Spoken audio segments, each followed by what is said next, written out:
Hey y'all.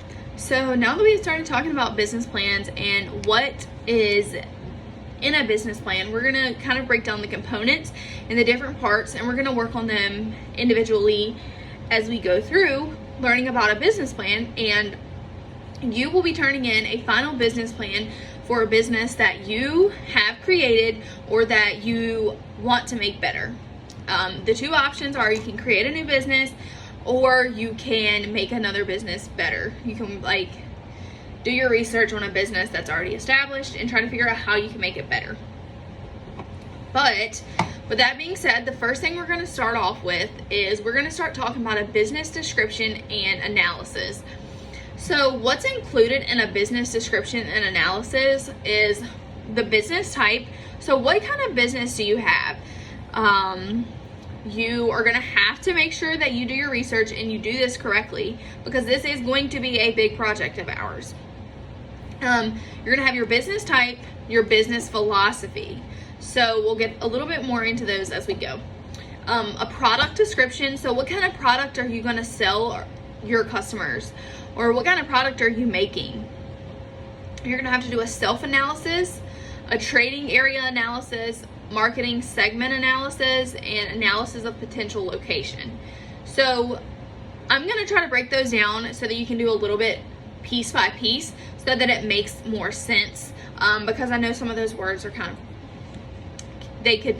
you may not understand what I'm saying here.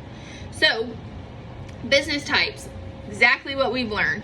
So is it a sole proprietorship? Are you going to be the only one in this business? Are you going to have a partnership? If you're going to have a partnership, you can work with somebody in this class. That's the only way you can have a partnership for this. You can have it has to be two people only. It could be a corporation, franchises, I'd rather you stay away from. Or you could have an ag co-op. All right. I'm going across my notes as well. So a business philosophy is your mission statement. So what is the purpose of your organization? What is your mission? What are you trying to accomplish? Your vision statement. Where an organization is headed in the future. So what is your vision for this? What do you want to see out of this business in the future? It should capture a long-term picture of what this organization is going to become. Your mission statement should be fairly short. Your vision statement should be maybe 1 to 2 sentences. Your personal philosophy of management. So how is your management going to be organized? Think about the management that we've been talking about. What style of management are you going to use in your business? How are you going to motivate and communicate with your employees? So what do you think is going to motivate them to do their job? How are you going to communicate with them? All right, so for your product description, it's enhancing the product image. So what is your product? Tell me about it. Focus on your ideal buyer. Who's gonna wanna buy this product? You're gonna create a list of features and benefits of this. So what does this product do? And how is it gonna benefit that person who buys it? You're gonna be engaging people with this. I want to know, I want to buy something cool. You could sell something that you already know of, or you can invent a whole new product. That's totally up to you. If you're gonna try to make another business better and do that route, then I would like for you to come up with a new product that business could sell. So I'm gonna help you with templates and stuff with this as well. But we're going to break it down, and you're going to have a couple parts today and then a couple parts tomorrow. So a self-analysis. So what a self-analysis is, you're going to be describing the details concerning a business. So education and training. What is your level of expertise? Managers and employees. What kind of training are you going to be giving them? What kind of training are they going to have? How is it going to enable them for success? Strengths and weaknesses. So this should be taken what should be taken advantage of? What elements must be avoided? So what are the strengths of you as a manager, and what are your weaknesses? Like, how is that going to benefit the business, or how is it going to hurt the business? Your personal development plan. So what is your plan of growth for this business? This is just you. Your self-analysis is just you. So what can you do to grow in a business? We're going to skip the trading area analysis. I don't think that one's quite as important for what we're going for. So a market segment analysis. So it defines who your target audience is, or your target market. So who are your group of customers? Why are you picking these specific people? If you're going to pick 16-year-olds, tell me why. Like, why them? What is your product going to benefit for them?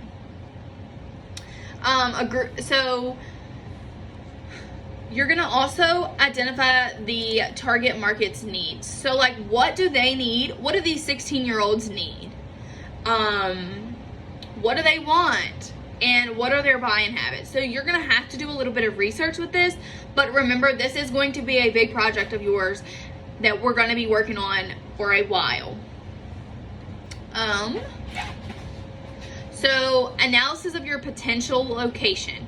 It's crucial for a business. So I'm going to give you a couple of options when it comes to this. So first, I'm trying to think of how to put this. You're going to have to, if you're going to do a business in person, then you've got to examine all the things about that location. You've got to examine how much traffic you have for your target audience or target market. You're going to have to examine the age group, the population. Like, you have to make sure that you pick an ideal location for these people to come to. Because if you pick somewhere out in the boondocks, but your product is more of a city kind of product, then guess what? Those people from the city are not coming out to the boondocks to buy your product. You can do a business that is run solely online, because that's super popular right now, especially with COVID and everything. Your business could be solely online. You could also do a business that is solely on social media, because that's something that's coming up. So if that's something you'd be interested to, think about those things. Think about, if your audience is a teenage group of people, then you can probably believe that social media would be kind of beneficial, correct? Because, I'm not 16, but I spend a lot of time on social media, and I know that you all do too.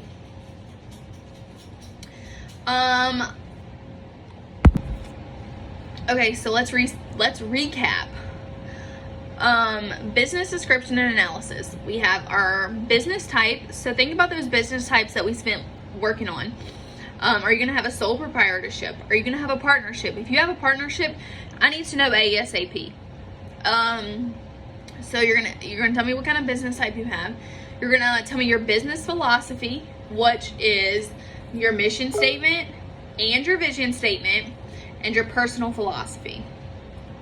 You're gonna also have a product description. So what is your product? Like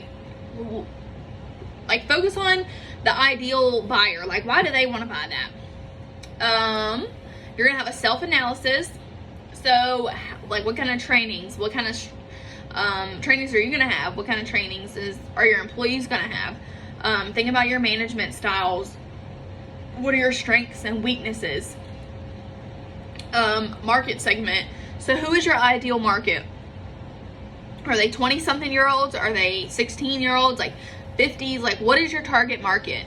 And identify their needs. Like, why are they going to want to buy your product? Then you're going to analyze the potential location. So your potential location could be, like I said, Facebook, Instagram, Snapchat, Twitter, whatever. Social media could be all online, or it could be in person. But if you do in person, you have to think about like all the different factors that could go into a location. And that's pretty much what we're going to be working on for today and tomorrow. So let me know if you have questions, and I'll be happy to help.